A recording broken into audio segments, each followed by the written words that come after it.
Hey, what's going on, guys? Ty Dinelli from riskengineeringmusic.com, back to you today with another video. It's been a minute, I apologize, but I'm back.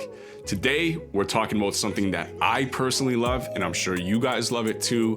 We're talking about gear. What I have in my studio, in my rack, how I use it, and how it's all routed. I had this question from somebody on my Instagram a few days ago or something like that. You guys always ask me great questions on Instagram, and someone reached out to me and asked me about this kind of stuff. So instead of just going into it in the DMs, I thought I'd do a whole video on it so I could explain everything to you guys and what's in my studio. Let's get into it.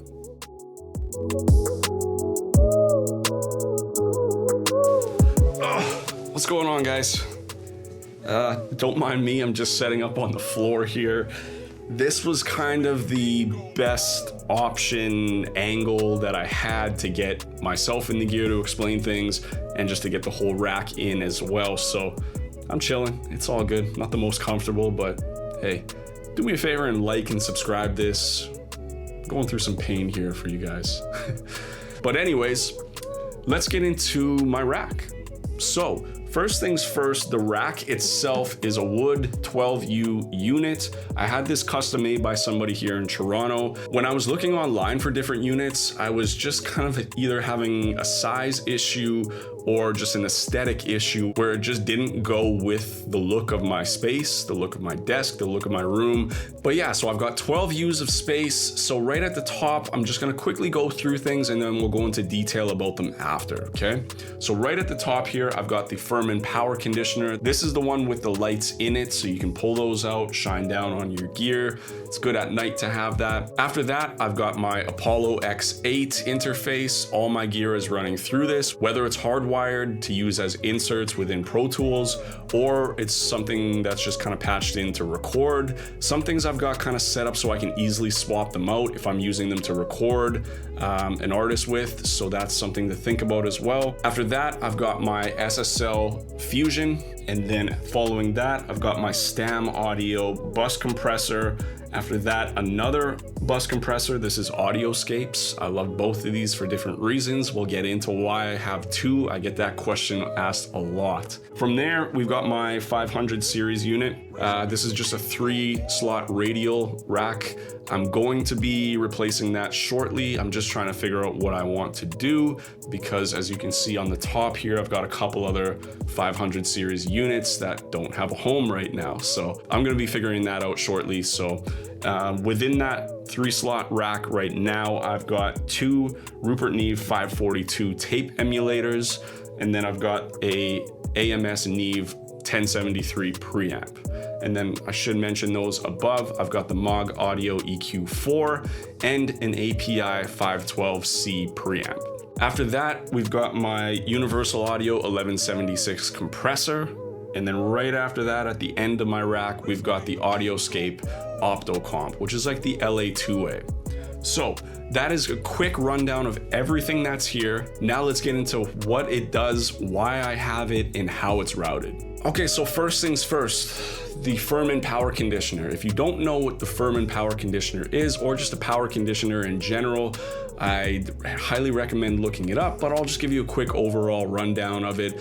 Every piece of gear that I have is plugged into that. It is then from there plugged into the wall. Now, if there's any kind of power surge, electrical issues within your house, your building, whatever, your gear is going to be connected through that, and it's going to save your gear from getting fried. So when you start getting into gear, get yourself a power conditioner because it can save you a hell of a lot of money further down the road if you do run into any kind of technical electrical issues, that kind of thing. For the price that they actually are, I think mine was around 250 bucks, something like that. For that kind of price, to save your thousands of dollars worth of gear, trust me, do yourself a favor and get yourself a power conditioner. Next up in my rack is the Apollo X8 interface.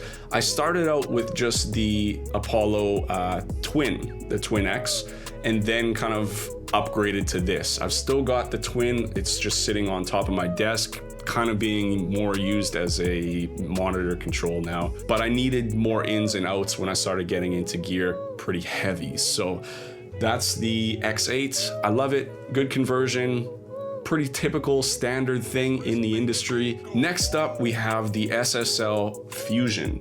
I love this unit. When I wanted to get something for my mix bus, this was my first thing that I went for. And I did some research and looked at some other things, but I wanted something that could kind of do several things in one unit. I was looking at the Rupert Neve Portico as well. Price-wise at the time, this fit my budget, so I kind of went with that, but I love the Portico as well. I've used that a few times at some other studios. But yeah, the SSL Fusion, fantastic piece of gear. Starts with your input trim. You can roll off your low end with this from 30 hertz, 40 hertz, 50 hertz. It's got a vintage drive unit right here, which can add some great saturation to your mix or whatever kind of thing you're putting it on. After that, we've got the Violet EQ, which you just have low end and high end on. The low end ranging from 30 hertz to 90 hertz, and the high end ranging from 8K to 20K. This can sound great on your mix bus as well.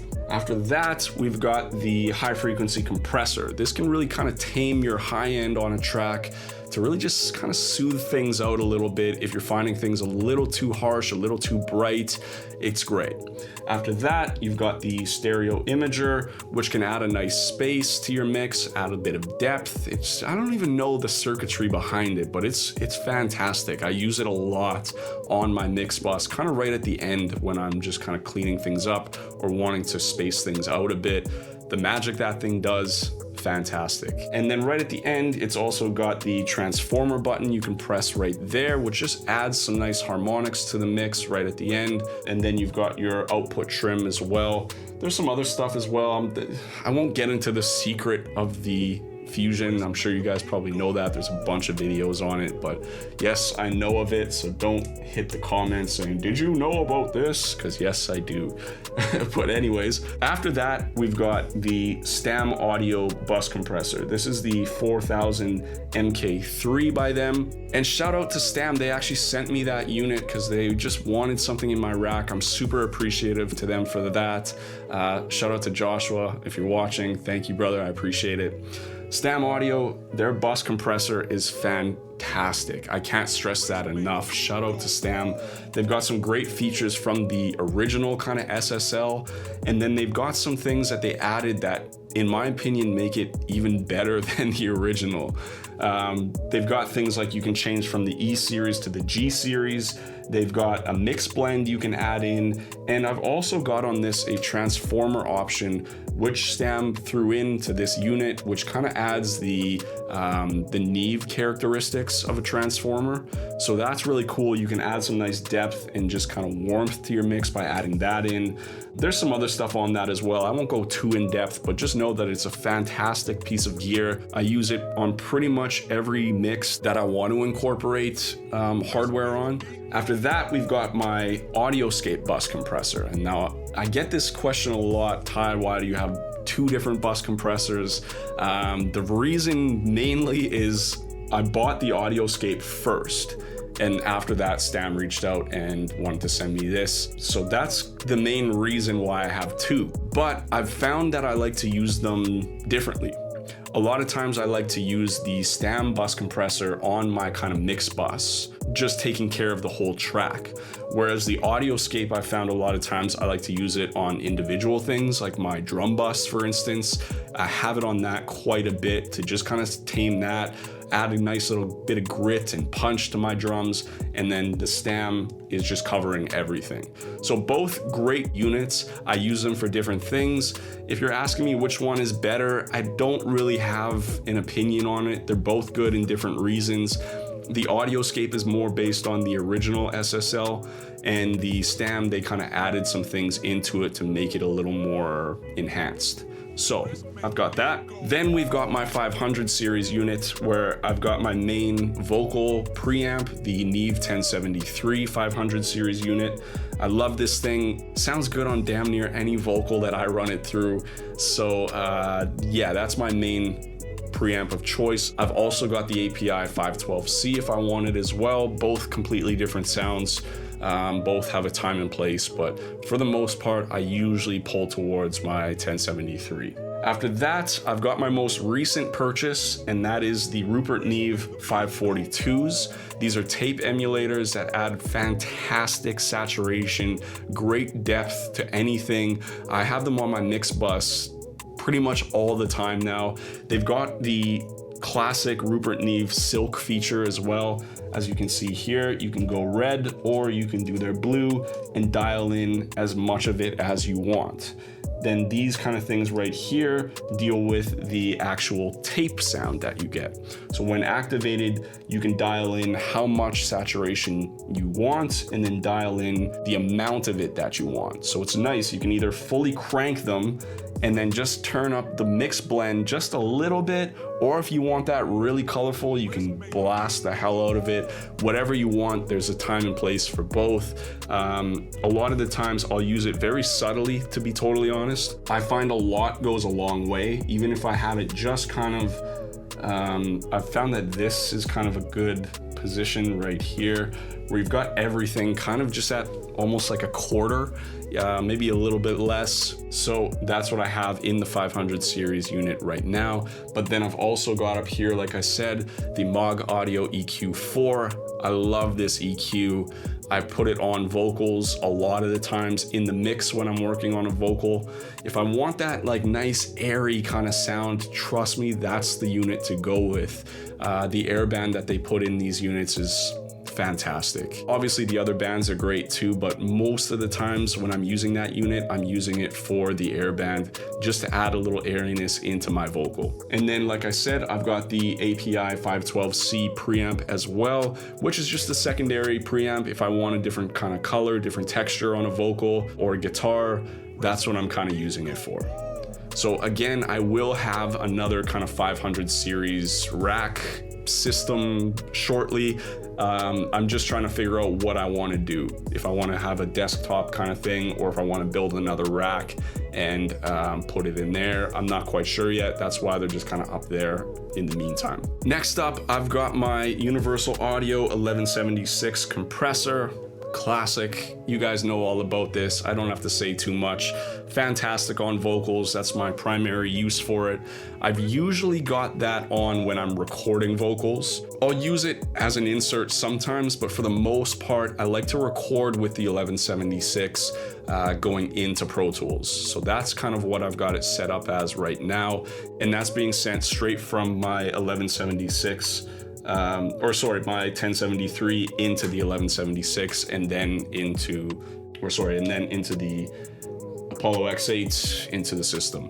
So that's kind of my main recording chain. I will at times substitute the 1176 for the Audioscape, the LA2A, depending on the vocal that I'm recording. If I want more of that round, kind of smooth sound, I'll usually pull for the Audioscape.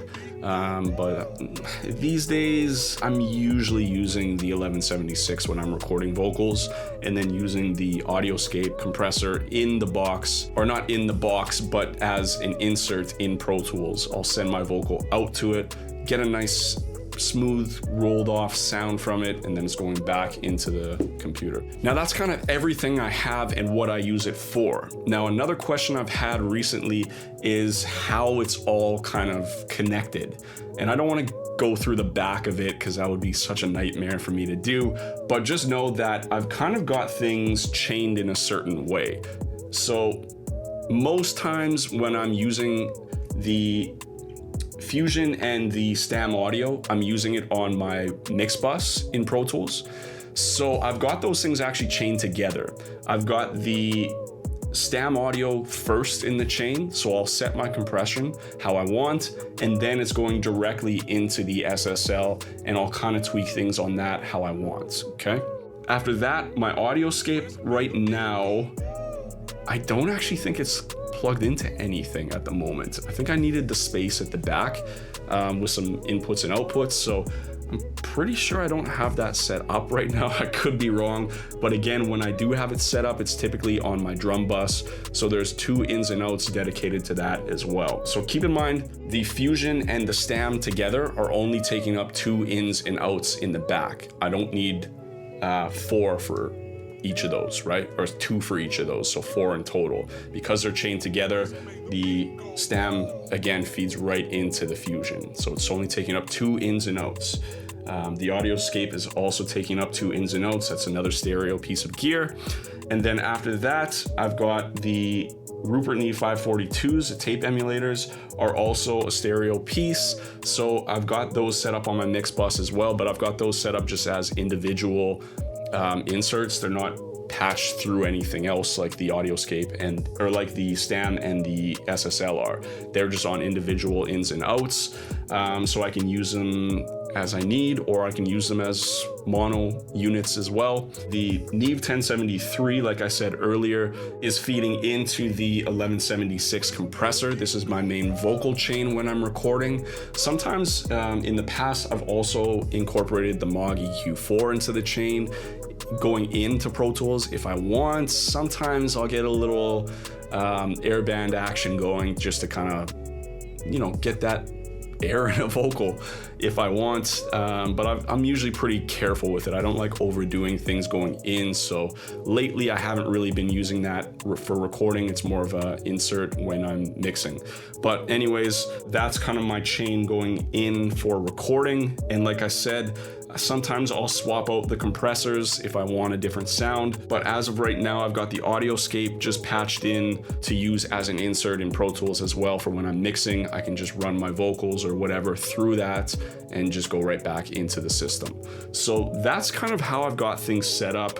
If you guys have any other questions about anything, ask away, hit the comments. I'll respond to anything you guys need. Hope you enjoyed the video though. Until next time, take care, guys.